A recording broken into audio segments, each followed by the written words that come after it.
Hello there, World of Tankers. Welcome to the channel. Hopefully all of you are doing well out there. I'm, of course, your host, Tanks Blitz, and in today's video, we are going to be talking about my brand new favorite Tier 10 vehicle in Blitz, the Progetto 65.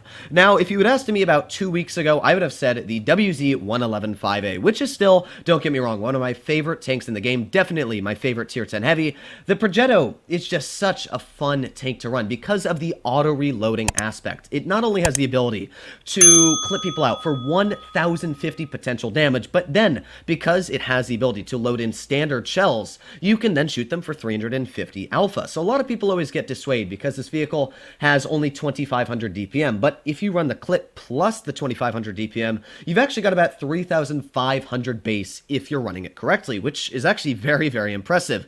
So the Progetto can be a very flexible, but as well not very flexible tank, because once you've unloaded that clip, of course, you don't have a lot of damage per minute. As well, the tank has very, very poor dispersion. 0.317, I think it is, on the gun. It might even be 0.326. I'll take a look really quickly. It is 0.326. Yeah, that's bad. That's actually like more Tier 10 heavy levels of dispersion, which makes it the least accurate Tier 10 medium in the game, which is very bad because, of course, trying to snap shots across the map, this tank can't do, where your Patton can, and your T62A can, and pretty much every other Tier 10 medium does light years ahead of this vehicle. But at the same time, I have the ability to clip. Let's say the 62A pushes up aggressive heavy. Well, I can shoot that 62A twice for the amount of time it's going to take him to shoot me once. And that's very, very good because that means I'm dealing 700 potential damage while he is only dealing 300 back to me. And I love this tank because it's so flexible. It has the ability to clip people and as well has the ability to act just like your average Tier 10 medium, which hopefully I'm going to be demonstrating in today's video. So there's one nice shot into the M103 already, and as you can see, the great thing about this vehicle is that now that I've shot a shell, instead of pushing just stupid aggressive, I will wait until I get another shell loaded in. Now we of course do have that 57 heavy pushing very aggressive, and yeah, that's an extremely deadly Tier 10 heavy tank, one that I don't necessarily want to mess with every single second. Yeah, he can clip me quite a bit, but we also might be able to get a shell into the side of the 57 turret. There you go, nice little snap. Won't mind if I do, should I say. But yeah, we're just gonna back up here, reload our clip once again, and then we can poke this M103. Now, even if this M103 does tap me, we have the ability, of course, to clip him, because we do have that clip. So what I'm going to do is I'm going to aim at his trap wheel. There you go, tracking him once, and then we're going to track him once again, backing in the cover. So there, we took off about 1,100 hit points with that clip, and he shot me for 400. So, obviously, I'm about 3 times to 1 on that trade, which makes this vehicle extremely strong. If we just wait for our second shell to load in, we're able to push right back up there and shoot this M103, finishing him off into the graveyards very, very quickly. And that's exactly what we're going to try and do. Not to mention, it looks like he bounced off my extremely troll armor. There's one shell into the M103. Let's aim one more at his very, very weak armor, and even aim at the cupola of that Jagdpanzer E100, getting that third shell out. Now, I do notice that my team is pretty much dead on at least the heavy side, which means that we need to push, or get out of here. At least I'm going to get out of here, because we've got nobody pushing. So I'm going to make my way straight over to the other side to see if we can get some big shells out into maybe the Object 704. So let's aim. Oh, no, he's pulling up.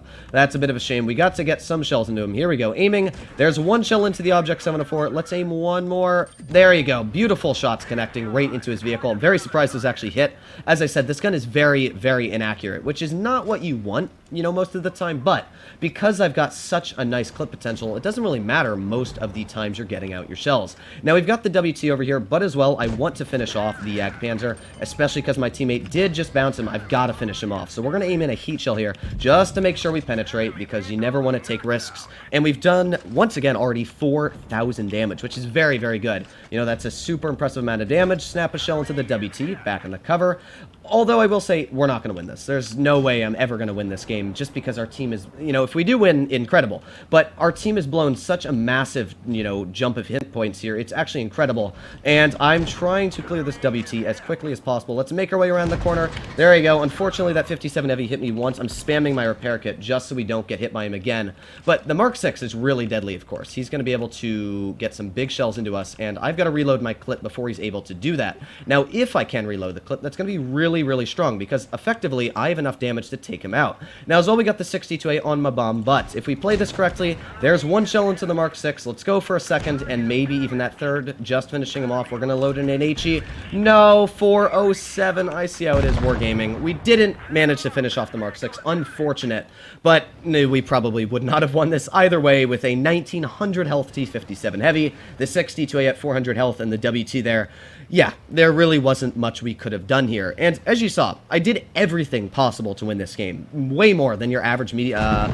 What the heck was that T62A doing? But as you saw, in this game, I performed more than any other medium probably could have. I was able to clip out the M103, clip out the Jagdpanzer E100.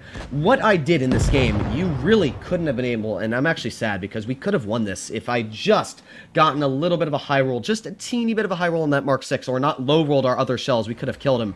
6,330 damage. Could have been almost an 8,000 damage game if everything went well. But sadly, that clip on the Mark 6 was so unfortunate. Even with the HE, we only did 1,080 damage. That's 3 low rolls we were able to get there. Very, very unfortunate. So, yeah, RNG sometimes get the better of you. But nonetheless, that was a fantastic battle to show what is so strong about the Progetto. We were able to clip out enemy opponents. We were able to use our mobility. And by the way, this tank does carry a lot of mobility, going over 58 kilometers per hour forwards and 23 in reverse. And while this vehicle doesn't have the best power to weight at 18.4, it still is able to get very quickly up to speed if you're going on flat ground or, you know, coming down from a little bit of a slope. It's very, very quick, which of course is another big upside. So let's load into one more battle here and see if we can hopefully get a good game. I can't say that last game was bad, but I'm really disappointed that we got screwed by RNG there, and if we had just rolled 3 average shells in that Mark 6, I wouldn't even have to fire an HE at the third one, and we could have won that game. So big sad moment there, but nonetheless, we still did an extremely strong job, especially for such a quick battle. You can see that damage per minute isn't always key. Being able to have a clip, you know, we were able to shoot that Jagdpanzer 3 times, help out our E100, then we were able to shoot that Mark 6, and usually you would have been able to kill that Mark 6 with all average rolls. So it's such a deadly tank on what you're able to do. And you really can't do that in any other mediums. Of course, if I was rushing that Mark 6 in a 62A, I probably wouldn't have been able to even get out the second shell. Well, maybe the second shell, but obviously not the third. He would have been able to tap me twice, and my game would have been almost over. So let's see what we can do here in this battle. We got the Progetto 65, and really that's the only medium they have. Now, I am a little worried about Hori sometimes. They might want to push. Oh, there's the Progetto, which means that their entire team has decided to push over to heavy side, which is really good for me, especially because that Progetto actually drove up, I don't understand what was in that guy's mind, but you know what? We're going to finish him off, hopefully aiming in an HE shell, and yeet! There you go, finishing off the Progetto 65.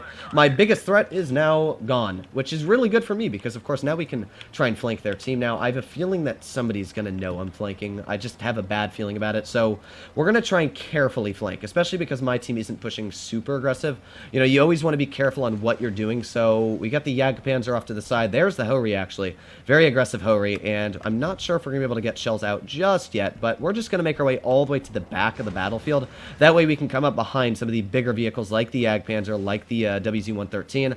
Hopefully get some big shells out into them. There's the Jag. There's one shell into the rear of him. Hopefully maybe some more. I don't think I'm detected. Yeah, I played that correctly, used the bush mechanics, which meant that we didn't get detected from the guy flanking.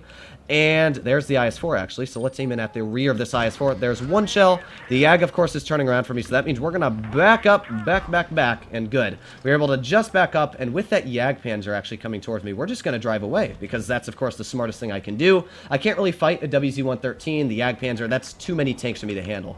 And if they're all going to come for me, that's fine, because I'm distracting an entire flank single-handedly. So let's just make our way safely across here. Go, go, go. There we are, and in cover. Unfortunately, he actually hit a really stupid shot on our engine deck, but nonetheless, we're gone.